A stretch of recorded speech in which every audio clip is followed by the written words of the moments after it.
Eta hemen jarraitzen dugu, Irrintzi plazan arratsaldeko 5:36 minutu pasatxo direnean. Eta gurekin bi gonbidatu ditugu, futbolaz hitz egingo dugu, baina ez gizonezkoen futbolaz, ez soilik emakumezkoen futbolaz. Futbolaz orokorrean epaile bi ditugu, futbol epaile bi. Alde batean Irati Astudillo, arratsaldeon Irati. Arratsaldeon. Eta beste batetik Iratze Mauleon, kaixo Iratze. Kaixo. Bueno, bi hoi arratsaldeon eta eskerrik asko gerturatzeagatik. Eta tira, ez da ohikoa, baina geroz eta ohikoagoa da, emakumeak ikustea epaile lanetan. Lehenengo galdetuko dizuet, zergatik erabaki zenuten epaile izatea Irati? Bueno, oso galdera ona da. Ni batean jolastu egin dut futbolera, eta bai izan naiz entrenatzailea, eta erabaki nuen falta zitzaidana futbolean bakarri izan zen arbitratzea, eta erabaki nuen frogatzea. Beraz, erraza izan zen erabakia. Pizkatola esperientzia jarraitzeko nahi izan zen. Bai, zure kasuan Iratze? Ni nire aitaren gatik. Izan da urte askotan arbitroa, eta bueno, esan zidan, eta ni, pues bueno, probatuko dugu. Zure futbolari izan zara?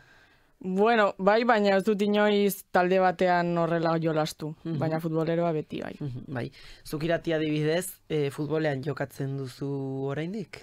Bai, oraindikan jarretzen dut, baditut lizentzia doblea deitzen diotena, eta jolasten dut uarten, autonomika kategorian, eta baita ere lehenengo mailan regionalean pitatzeko aukera eman didate. Eta nola egiten duzu uztartzeko? Berez oso zaila da, baina, bueno, Murillorekin nola pizka bat hitz egiten, pues aukera ematen didate egun batean pitatzeko, eta bestean jokatzeko orduan. Beti aukera daukat biak egiteko, asteburuan. Bai, laizter hitz egingo dugu epailearen lanaz, eta, bueno, pues, jendeari ez gustatzen zaio, pixkate gatazkaz hitz egitea, baina Iratze, epaile izateak badauka bi gauza, geroz eta lan gehiago egin behar da aste tartez, bai teknikoki prestatzeko eta bai fisikoki.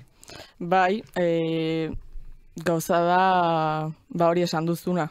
Geroz eta kategoria handiagoa, geroz eta fizikoki hobeto egon behar zara, eta geroz eta gehiago ikasi behar duzu, geroz eta galdera zailagoak egiten direlako eta horlan. Bai, biak regional mailan zaudete, okerez banago? Bai. Beno, horria salto bat da, hasiera batean iaz zu adibidez Iratze, bueno, oraindik zure adineko edo, bueno, tarte gutxiko jendearekin aritzen zinen, orain ja, batzuk iaia zure aita izan zitezkenak.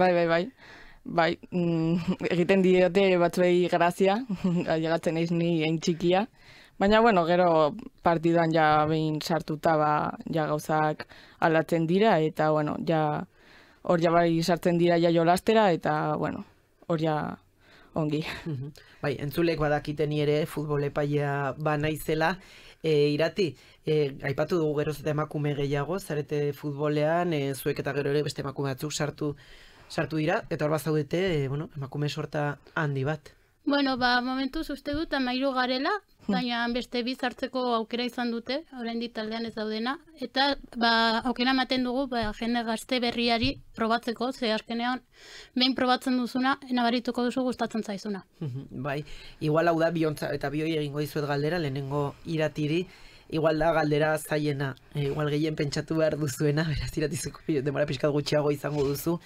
Emakume izateagatik pentsatzen duzu adibidez gizonezkoen futbolean diferente tratatzen zaituztela?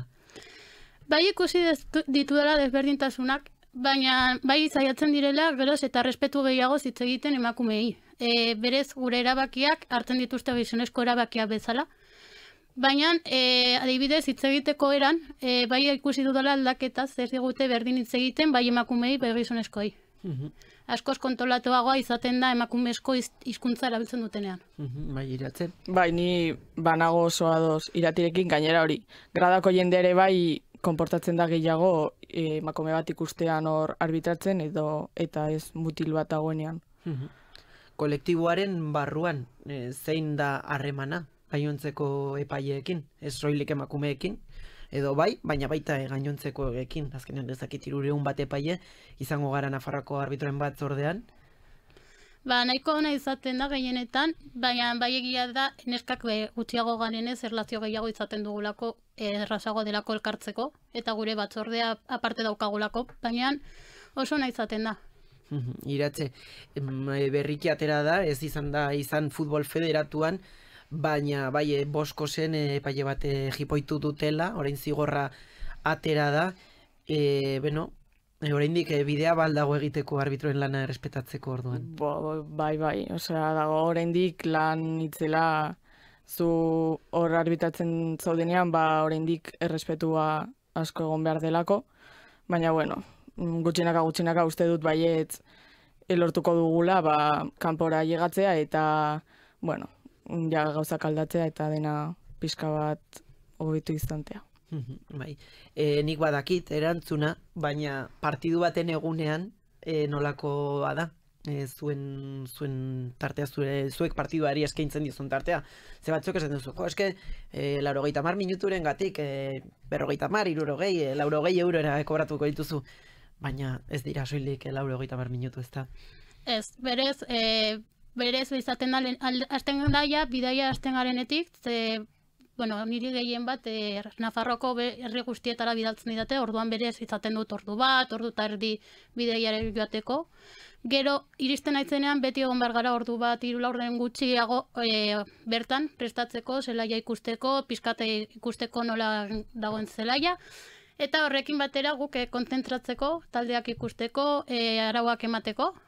Gero ja partiduan, eta partidua bukatu ondoren, berez egin behar dugu atta.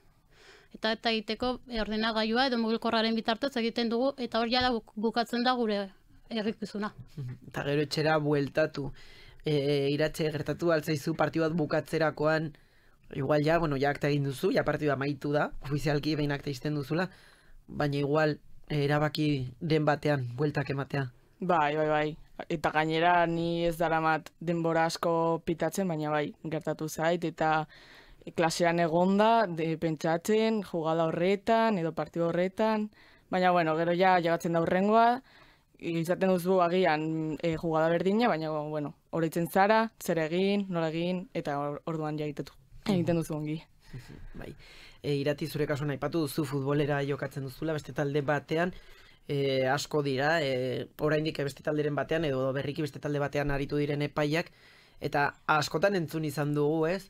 Nola nabaritzen den, uartean jokatzen duzula, nola hartzen dituzu horrelakoak? Berez non jokatu ez da garrantziarik izaten. Berez jakitea jolasten aukera ematen du zuk epaile bezala jokalietara aurre egiteko. Orduan zuk ikusita zer gertatuko den, badakizun non jarri, zer prestatu behar duzun gauza horiek mosteko.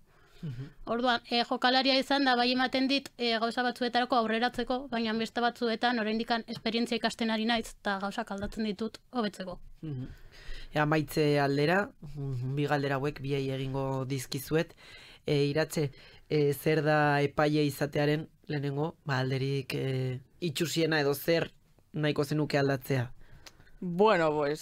Uste dut batez ere jendearen konportamendua gugan. Batzuetan delako pasada bat nola tratatzen diguten, ikusi dugu nola batzuetan jendeari burua joten zaio. Baina, orokorrean ez nuke esango dagoela alde txarrik. Uste dut beti dagoela zerbait hobetzeko eta holan, baina, alde txarrik horrela esan da ez. Irati zure kasuan? Nire kasuan uste dut errespetua. Jokalariak ikusi behar dute arbitroa bere funtzioa egiten dutela eta beraiek bezala gaizki edo ondungi egin dezaketela. Orduan, errespetu hori izatea ikustea enaberitzen da. Bai, eta alderik onena, zein da Iratxe? Niretzako harremana, egiten dituzun harremanak, bai arbitro guztiekin edo, komiteko jende guztiarekin, hori niretzako da garrantzitsuena eta hoberena esango nuke. Eta zure kasuan? Baita ere zango nuke harremanak, bertan ezagutu du jende asko, baita ere erlazio asko, taldeek nola funtzionatzen duten eta beste aspektu batzuk ez nituen ezagutzeko aukera eman didalako ere bai. Bai, aipatu dugu emakumeen futbolak geroz eta fitxa gehiago ditu, kirolarien artean, epaien artean oraindik proportzioa ez da igual taldeen kiko dagoen bera, zer esan, neska gehiago animatu daitezen? Oso galdera zaila, Bai. Dela futbola disfrutatzeko beste modu batean, eta, probatzeko ez dutela zer galtzen. Aukera ematen du futbola beste ikuspuntu batik ikusteko, baina beti ere zuk ere onartu behar duzun arbitroaren funtzioa oso zaila izaten dela.